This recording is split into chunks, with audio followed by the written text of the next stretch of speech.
안녕하세요. 법무법인 훈민의 조아라 변호사입니다. 살면서 형사사건에 연루되지 않으면 좋은데 운이 나쁘면 형사사건에 연루될 수도 있습니다. 형사사건에 연루되면 형사재판을 받게 되는데요. 원칙적으로 형사재판은 법관이 있는 공개된 법정에 출석해서 법관을 대면해서 절차를 진행하는 것이 원칙입니다. 그런데 경미한 사건 같은 것들 있잖아요. 벌금형이 나오는 그런 사건들의 경우에도 모두 정식 재판으로 하게 되면 피고인에게 부담이 될 수 있습니다. 그래서 신속성과 효율성을 위해서 재판 절차를 약식으로 간이하게 진행할 수 있는 절차를 마련해 두고 있습니다. 이것을 약식 절차라고 합니다. 약식 절차에서는 정식 재판을 거치지 않고 검사가 수사를 한 그 수사 기록만을 법원에 제출을 하면 법관이 그 수사 기록만을 보고 심리를 해서 피고인에게 형을 부과하는 간이화된 형사 절차를 의미합니다. 수사가 진행이 되면 이 수사 기록을 바탕으로 유죄라고 생각하는 경우에는 검사는 공소 제기를 하게 되는데요. 이것을 약식 절차로 진행을 해달라고 청구를 하는 것을 약식 기소라고 하고, 법원은 이 사건이 약식으로 기소가 되면 피고인이 유죄라고 판단되는 경우에는 약식 명령을 바라게 됩니다. 소위 말하는 이게 약식 명령입니다. 이 약식 명령은 아무 때나 청구할 수 있는 것은 아니고 제한이 되어 있습니다. 왜냐하면 피고인이 직접 법정에 나가서 변론하는 절차를 거치지 않기 때문에 불리할 수가 있다는 점에서 모든 것을 약식 절차로 할 수는 없고, 지방 법원의 관할로서 벌금이나 과료를 부과할 수 있는 경미한 사건, 그런 사건만 약식 명령의 대상이 됩니다. 만약에 법정형에 징역, 금고, 구류 같은 자유형만 부과할 수 있게 하면 당연히 약식 명령이 불가능하고, 자유형을 부과하면서 무조건 플러스로 벌금형을 부과하도록 되어 있는 그런 범죄도 약식 명령이 불가능합니다. 그리고 내게 수개의 죄를 저질러서 한 번의 재판을 받고 있는데 하나의 죄는 벌금형이 규정되어 있지 않는 경우에는 이 전체에 대해서 약식 명령을 바랄 수가 없습니다. 그래서 약식 명령을 할 수 있는 사건은 제한이 되어 있다, 이렇게 보시면 됩니다. 약식 명령의 청구는 검사의 재량으로 하게 되고 공소 제기와 동시에 서면으로 하게 됩니다. 그래서 법관은 검사가 제출하는 수사 기록만을 가지고 유죄라고 판단이 되면 약식 명령을 하게 됩니다. 그래서 검사가 약식 명령을 청구하면 무조건 법원에서는 약식 명령을 발해야 될까요?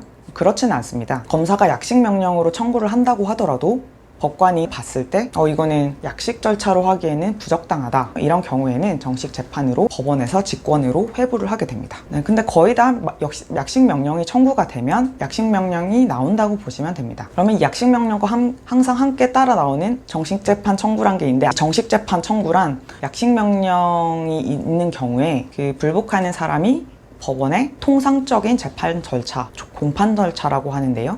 이걸로 진행을 해달라고 법원에 청구하는 행위를 정식 재판 청구라고 합니다. 이 청구 기간은 7일인데요. 이 청구 기간을 반드시 준수하는 것이 중요합니다. 약식 명령으로 공소가 제기가 되면 보통 약식 명령이 청구가 되었다고 문자가 오고 사건 번호가 나오게 됩니다. 그리고 그 이후에 약식 명령 날라오게 됩니다. 그때 그걸 송달받은 날로부터 7일이라는 것을 유념하셔야 됩니다. 7일 이내에 하셔야지 공판 절차로 회부가 되게 됩니다. 불복하지 않는 경우에는 이제 약식 명령이 확정이 되고 그에 따라서 벌금이나 과료를 내시면 됩니다. 그리고 이 정식 재판 청구는 구두로 하실 수 없고 반드시 서면으로 하셔야 됩니다. 이 서면을 내 약식 명령을 한 그 법원에다가 기한에 맞춰서 제출을 하셔야지 정식 재판 청구로 인정이 됩니다. 정식 재판 청구서에는 구체적인 이유를 다 쓸 필요는 없고 약식 명령에 불복한다, 이런 취지만 기재하셔도 무방합니다. 그리고 본인이 직접 제출을 하신다면 서명이나 기명 날인은 꼭 하셔야 됩니다. 그러면 약식명령 사건에서 정식재판 청구를 하면 혹시 더 중한 벌에 처해지지 않을까요? 이런 걸 물어보시는데요. 원래 형사사건에서는 피고인이 불복을 하는 경우에 원심 판결의 형보다 무거운 형을 선고할 수 없다, 이런 불이익 변경 금지 원칙이라는 것이 있습니다. 이 약식명령 사건에서도 원래는 이 불이익 변경 금지 원칙이 적용이 되어서 약식 명령에 대해서 정식 재판 청구를 한다고 하더라도 중한 처벌을 할 수 없었습니다. 그런데 불이익이 없다 보니까 한번 정식 재판 청구를 해보자, 이런 식으로 정식 재판 청구가 너무 남발이 되다 보니까 2017년도에 형사소송법이 개정되면서 더 중한형을 선고할 수 없다는 불이익 변경 금지 원칙 대신에 형종 상향 금지 원칙이 도입이 됩니다. 그러니까 중한형을 선고하지 못한다는 게 아니라 중한 종류의 형을 선고하지 못한다, 이렇게 바뀐 겁니다. 법정의 무거운 순서가 이렇게 있는데요.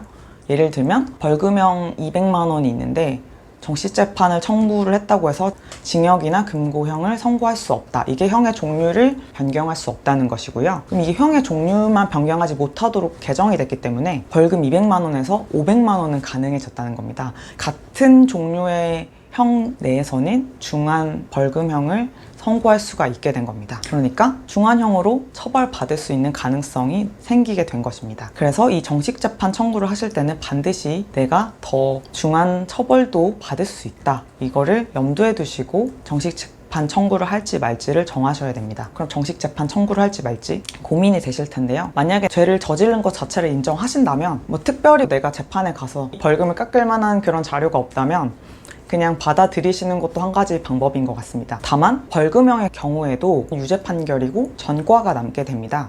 그렇기 때문에 정말 억울하시다면 무죄를 다투어야겠죠. 내가 이 사건에 대해서 정말 억울해서 무죄를 다투신다면 정식재판 청구를 하셔야 됩니다. 이 약식명령 자체가 피고인이 어떤 항변을 할 수 있는 기회가 많지 않고 수사관이 수사한 기록만으로 보다 보니까 구체적인 재판에 갔을 때는 조금 다르게 흘러갈 수도 있기 때문에 무죄도 종종 나오는 것 같습니다. 그러면 변호사를 선임할지 말지를 많이 고민하시는데요. 살면서 변호사는 만나지 않는 것이 좋다 이런 말도 있는데요. 그래도 억울한 일이 발생할 수도 있는 부분이 있으니까요. 경미한 사건이라서 그냥 벌금을 받아도 상관없는 경우에는 그냥 받아들이시면 상관이 없는데 만약에 정식재판 청구를 하신다면 변호인은 선임하시는 것이 좋습니다. 왜냐면 좀 절차적인 부분도 있고 증거 관련된 부분에서 의견서도 내야 되고 변론도 해야 되는데 혼자서는 하시기가 조금 힘드실 수가 있기 때문입니다. 물론 형사사건에 연루되지 않는 것이 가장 최선입니다. 어쨌든 필요하시면 저희 사무실로 오시고요. 물론 이런 약식명령과 정식재판 청구에 대해서 알아두시는 것도 좋을 것 같습니다. 네, 그러면 이상입니다.